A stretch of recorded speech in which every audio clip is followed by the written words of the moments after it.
The following content has been generated with artificial intelligence under minimal human supervision.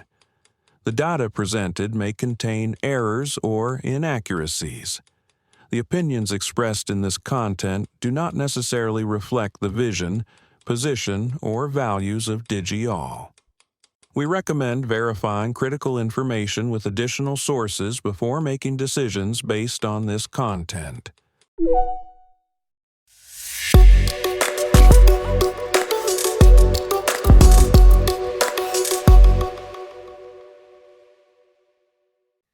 Welcome to DigiAll Tech News. Today is Sunday, June 7th, 2026. I'm Kylie Brooks, and this is where technology becomes clear and engaging.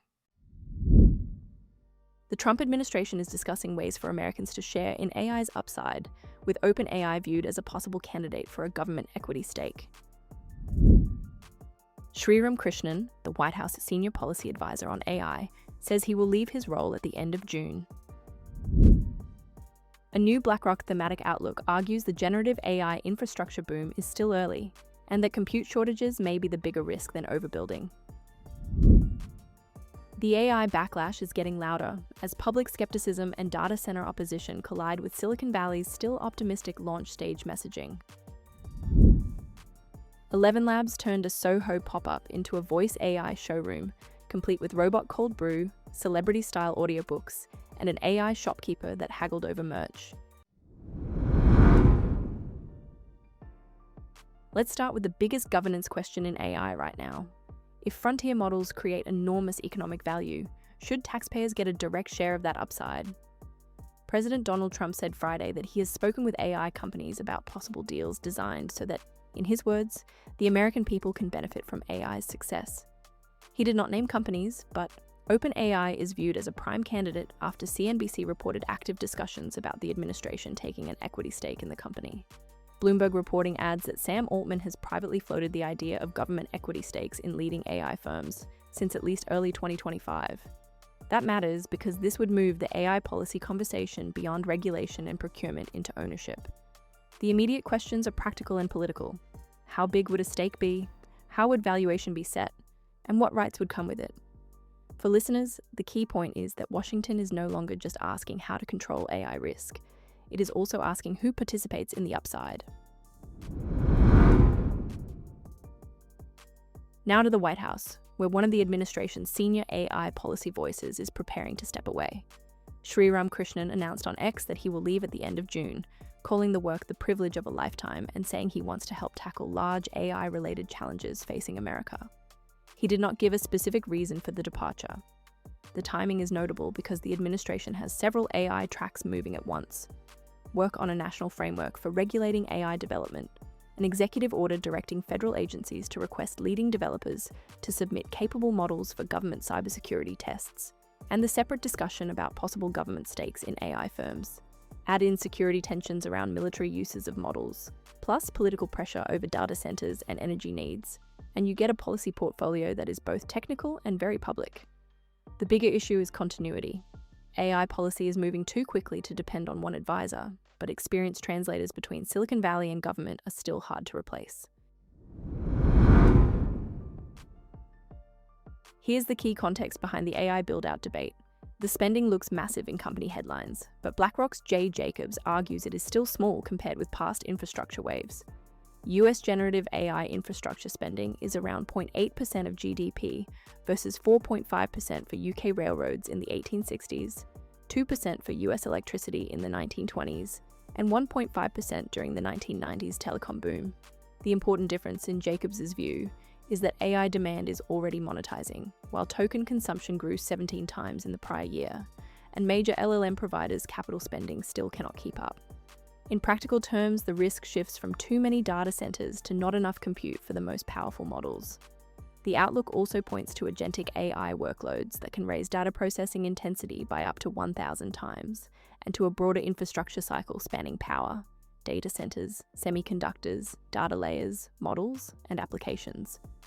McKinsey projects roughly $100 trillion in cumulative global infrastructure investment by 2040, driven by AI compute, defense, and supply chain resilience. My read is that this is not a simple bubble or no bubble story.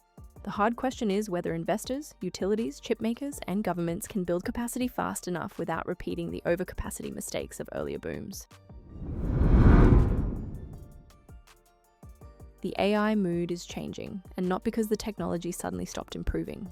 Mashable frames 2026 is the year of an AI vibe shift, where the excitement around last year's vibe coding culture is meeting a more skeptical public conversation about costs, usefulness, and unchecked adoption. One number captures that tension. A Pew poll found that only 10% of Americans say they are thrilled about AI's future. At the same time, major tech events like Microsoft Build and Google I/O are still built around optimistic AI narratives, while practices described as token maxing are drawing more scrutiny inside the industry. Data center opposition is part of the same story, because AI is no longer just a feature in an app. It is showing up as construction, energy demand, and local politics. The practical takeaway is that adoption now depends on trust as much as capability.